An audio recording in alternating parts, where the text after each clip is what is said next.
Students, आज अपन गणितीय आगमन सिद्धांत का ही एक और लेक्चर करेंगे और उसमें बेटा मैं कुछ दूसरी बुक के ही क्वेश्चन कराऊंगा, क्योंकि डिस्क्रीट में सबसे बड़ी प्रॉब्लम यहीं आती है। जब अपनी बुक के क्वेश्चन तो अपन कर लेते हैं, पर जो सेकंड बुक है घासीराम जी वाली, उसमें से अगर क्वेश्चन आ जाते हैं तो दिक्कत आती है अपने को, है ना। तो वो ये कहता है कि एक क्वेश्चन है अपने कि वो ये कहता है प्रत्येक प्राकृतिक संख्या n greater than equal to 3 के लिए सिद्ध कीजिए कि 3n is always greater than 3n plus 10।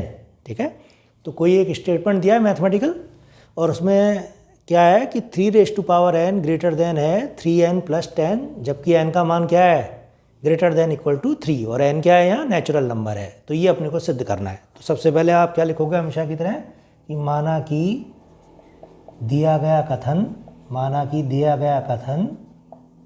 Pn है, माना कि दिया गया कथन Pn है। और कुछ स्टूडेंट्स अभी भी ऐसे बेवकूफ़ी के क्वेश्चन पूछते हैं फ़ोन पे कि साहब ये आप दोबारा पढ़ाओगे क्या, कॉलेज कब खुलेंगे। अरे कॉलेज जब भी खुलेंगे तो अखबार में आ जाएगी बेटा, ठीक है। और दोबारा पढ़ाने का तो मतलब ही नहीं है। जो चीज़ पढ़ा रहे हैं तुम्हें उसको वीडियो से पढ़ो और उसके नोट्स बनाओ तुम खुद, ठीक है। कुछ काम तो करोगे, ब्लैक बोर्ड पे भी बैठते, घर से आना पड़ता कॉलेज, वो सब काम घर बैठे हो रहा है तुम्हारा। और जो मैं आप जैसे क्वेश्चन लिख रहा हूँ, इस क्वेश्चन को लिख लो वीडियो को देख के और फिर इसके नोट्स बनाओ। तो क्या लिखोगे, माना कि दिया गया कथन Pn है, तभी तो ब्लैक बोर्ड पे पढ़ा रहा है, नहीं तो मैं तो कॉपी से फ़ोटो खींच के और सीधे ही बाँच दूंगा ना, जैसे और लोग बाँच रहे हैं। तो माना कि दिया गया कथन Pn है, तब Pn is such that 3n greater than 3n plus 10 for each n greater than equal to 3। अब देखो फर्स्ट स्टेज पे क्या करेंगे, n का मान क्या लेना है, यहाँ 1 नहीं लेके अपन क्या लेंगे 3। तो वो कहता है n बराबर 3 के लिए P3 such that 3 greater than 3 into 3 plus 10। तो आप n बराबर 3 रखेंगे इसमें, तो इसमें लेफ्ट हैंड साइड कितनी आ गई, 3 तिया 9 तिया 27, अर्थात क्या आया अपने पास कि 27 इज ग्रेटर देन 3 तिया 9 प्लस 10 19। तो यही अपने को सिद्ध करना था। अतः परिणाम n बराबर 3 के लिए सत्य है। अतः परिणाम n बराबर 3 के लिए सत्य है। अतः परिणाम n बराबर 3 के लिए सत्य है। अतः परिणाम n बराबर 3 के लिए सत्य है। ठीक है, तो ये कहता है कि प्रत्येक प्राकृतिक संख्या जब भी n बड़ा या बराबर है 3 से, तो सिद्ध करो 3 की पावर n ग्रेटर देन होगा 3n प्लस 10। अपन ने क्या बनाया कि माना कि दिया गया स्टेटमेंट Pn है, उसमें Pn का मान लिख दिया अपन ने और n बराबर 3 लिया, तो फर्स्ट स्टेज इसकी क्लियर हो गई। ठीक है, इसमें कोई दिक्कत नहीं थी। अब अपन ये मानेंगे कि परिणाम जो है n बराबर m के लिए क्या है, सत्य है। तो फिर इससे देखो, इसको क्वेश्चन क्या है, ये सिंपल है, लेकिन क्या एकदम जैसे बुक में नहीं है और आ जाए तो दिक्कत होती है, और कई बुकों में दिया हुआ है ये क्वेश्चन। अब माना परिणाम n बराबर m के लिए सत्य है। तो ये एक प्रकार से लास्ट लेक्चर मान के चलो गणितीय आगमन सिद्धांत से। तो फर्स्ट यूनिट के मैंने 2 पार्ट कर दिया आपको, अविष्टीय अपवर्जन सिद्धांत और गणितीय आगमन सिद्धांत।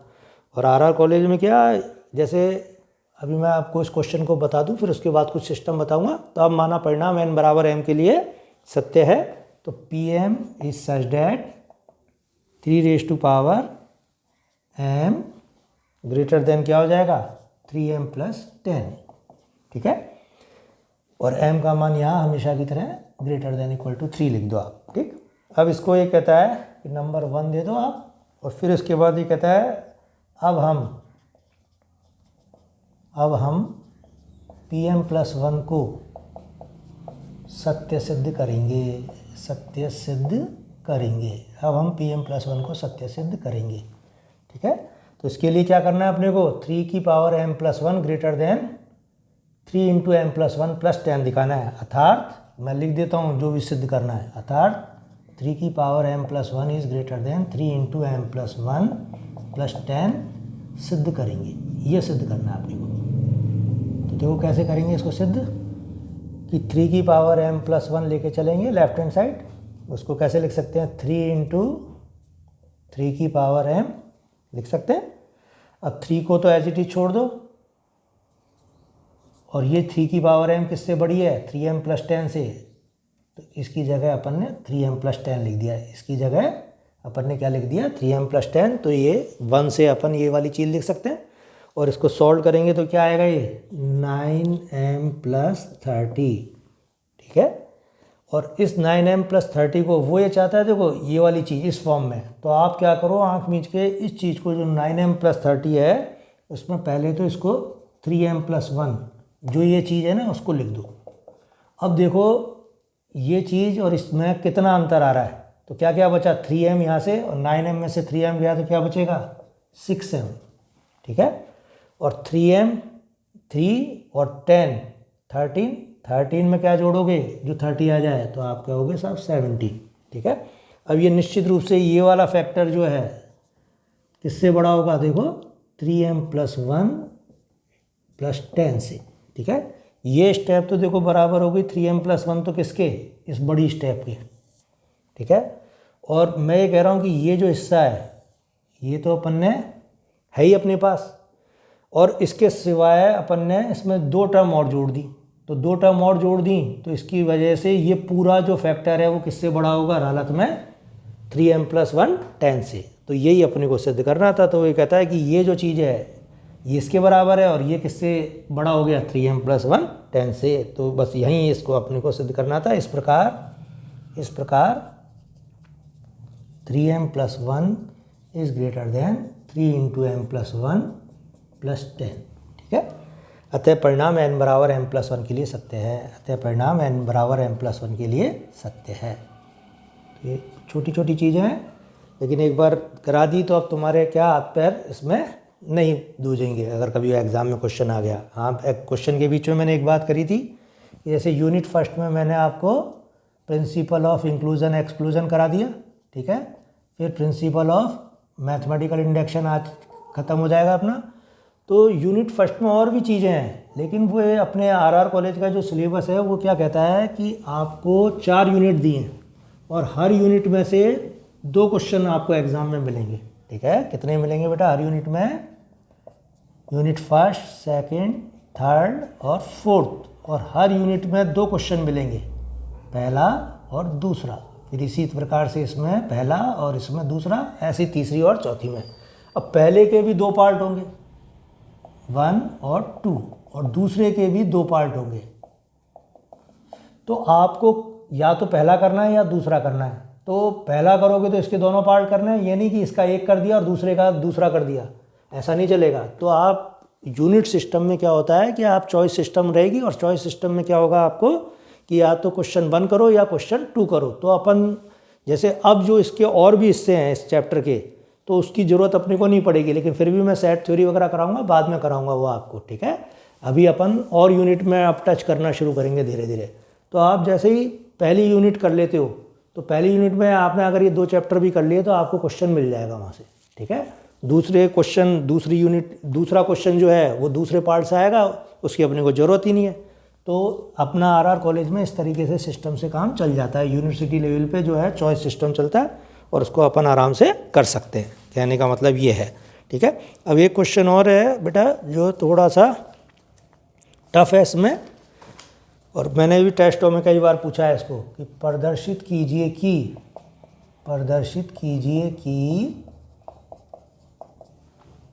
2 या 2 से बड़ी धनात्मक पूर्णांक, 2 या 2 से बड़ी धनात्मक पूर्णांक या तो अभाज्य संख्या है या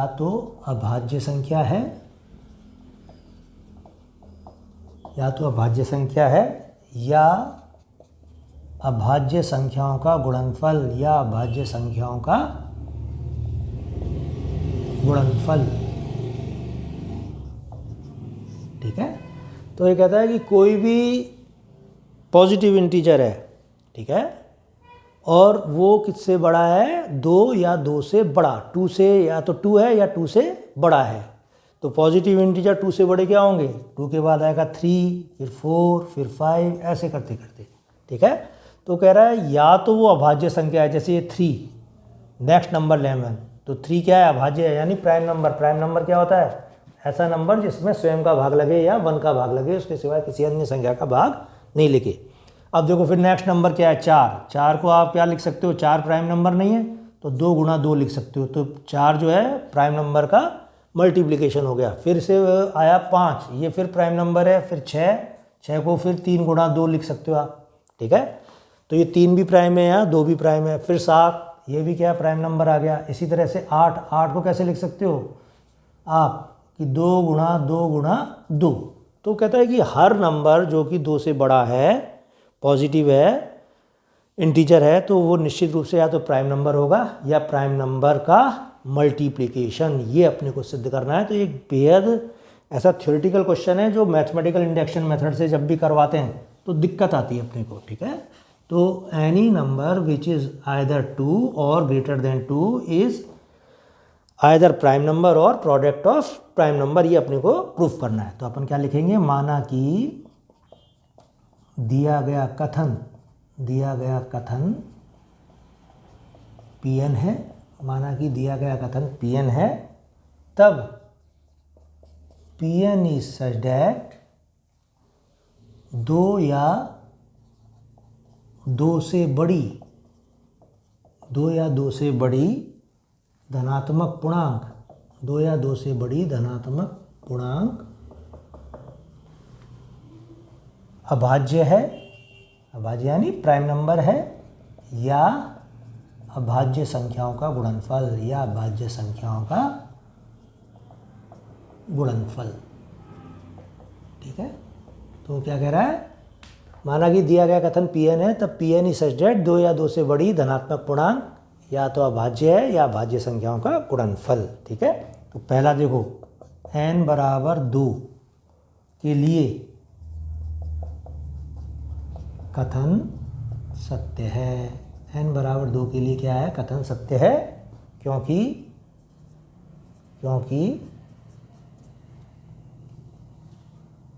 प्रत्येक संख्या 2 एक अभाज्य, क्योंकि प्रथम संख्या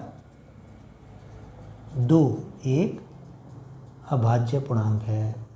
तो इसमें तो कोई दिक्कत ही नहीं हुई, क्योंकि प्रथम संख्या 2 क्या है, एक अभाज्य पूर्णांक है। n बराबर 2 के लिए कथन क्या है, सत्य है, ठीक है। तो प्रथम संख्या जो है 2 एक अभाज्य पूर्णांक है। फिर वो ये कहता है, अब थोड़ा सा लिखने में दिक्कत आती है इसको, क्वेश्चन को, लेकिन फिर भी अपन लिखेंगे, कोई दिक्कत नहीं है इसमें। सेकंड लिखता है, माना परिणाम n greater than equal to 2 के लिए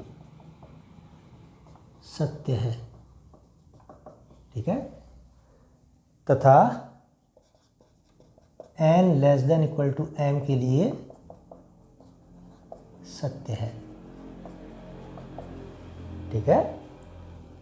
इसका मतलब क्या है, जैसे अपन ने अब तक जो भी क्वेश्चन किए उसमें ये कहा कि पहले माना कि दिया गया कथन Pn है, फिर हम उसको n बराबर 1 के लिए सत्य सिद्ध कर देते हैं, फिर अपन उसको n बराबर m के लिए सत्य सिद्ध कर देते हैं। अब n बराबर m का मतलब क्या है, ये आपको इस क्वेश्चन में समझ में आएगा। जैसे अगर किसी के नहीं आता, फिर अपन कहते हैं m+1 के लिए इसको सत्य सिद्ध करेंगे।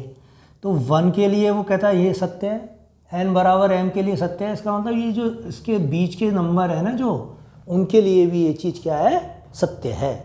तो वो यही कह रहा है कि परिणाम n greater than equal to 2, यहाँ क्वेश्चन किससे शुरू हो रहा है, 2 से, तो 2 या 2 से बड़ी संख्याओं के लिए सत्य है और m तक सत्य है ये चीज़। तो m से छोटी संख्याओं के लिए भी ये चीज़ सत्य है कि इसके बीच में जितने भी नंबर हैं, यहाँ तो क्या है, प्राइम नंबर है या प्राइम नंबर का प्रोडक्ट है। अब अपने को क्या सिद्ध करना है कि इसके लिए इसको सिद्ध करना है m+1 के लिए, ठीक है। तो इसके लिए क्या करेंगे, तब पूर्णांक m+1, तब पूर्णांक m+1 अभाज्य संख्या भी हो सकता है, या अभाज्य संख्याओं का गुणनफल, दोनों में से एक बात होगी, या तो m+1 क्या होगा, अभाज्य संख्या, या अभाज्य संख्याओं का गुणनफल। तो इसको अपने को सिद्ध करना है, ठीक है। और फिर वो कहता है तो कथन यदि m+1, अपन लिखेंगे आप क्या, यदि m+1 अभाज्य संख्या है, यदि m+1 अभाज्य संख्या है,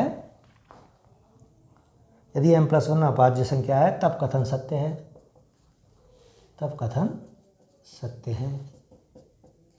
ठीक है, समझ पाई ये बात। तब पूर्णांक m+1 अभाज्य संख्या भी हो सकता है या अभाज्य संख्याओं का गुणनफल। यदि m+1 अभाज्य संख्या है तो कथन सत्य है। ठीक है, और फिर उसके बाद वो ये कहता है कि यदि m+1 अभाज्य संख्या नहीं, यदि m+1 अभाज्य संख्या नहीं, ठीक है, तब ये क्या होगा, तब m+1 को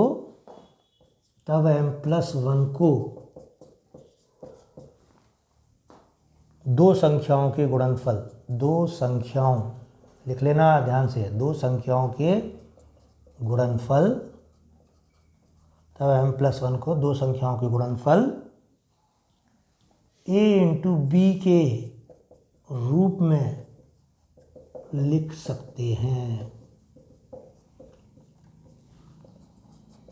कोई संख्या जो कि अभाज्य संख्या नहीं होती वो क्या होती है, भाज्य संख्या, और उसको निश्चित रूप से अपन क्या लिख सकते हैं, दो संख्याओं के गुणनफल के रूप में। जैसे 4 है तो 4 में क्या किसी संख्या का भाग लगा सकते हैं अपन, 4 के सिवाय भी और 1 के सिवाय भी 2 का लग जाता है, तो 4 को कैसे लिख सकते हैं, 2 × 2।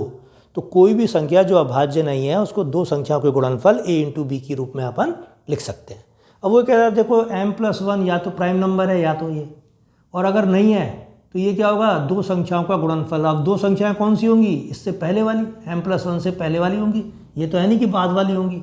तो बाद वाली जो संख्या है उनको तो अपने को लेना नहीं है, तो पहले वाली संख्या ली है अपन ने a और b, और a और b क्या होगी, निश्चित रूप से या तो 2 से शुरू होगी या m पे ख़त्म होगी। इसी तरह से b भी क्या होगी, 2 से शुरू होगी या m पे ख़त्म होगी। तो अपन क्या लिख सकते हैं इस चीज़ को, तो यदि m+1 अभाज्य संख्या नहीं है तब m+1 को दो संख्याओं के गुणनफल a b के रूप में लिख सकते हैं, जहां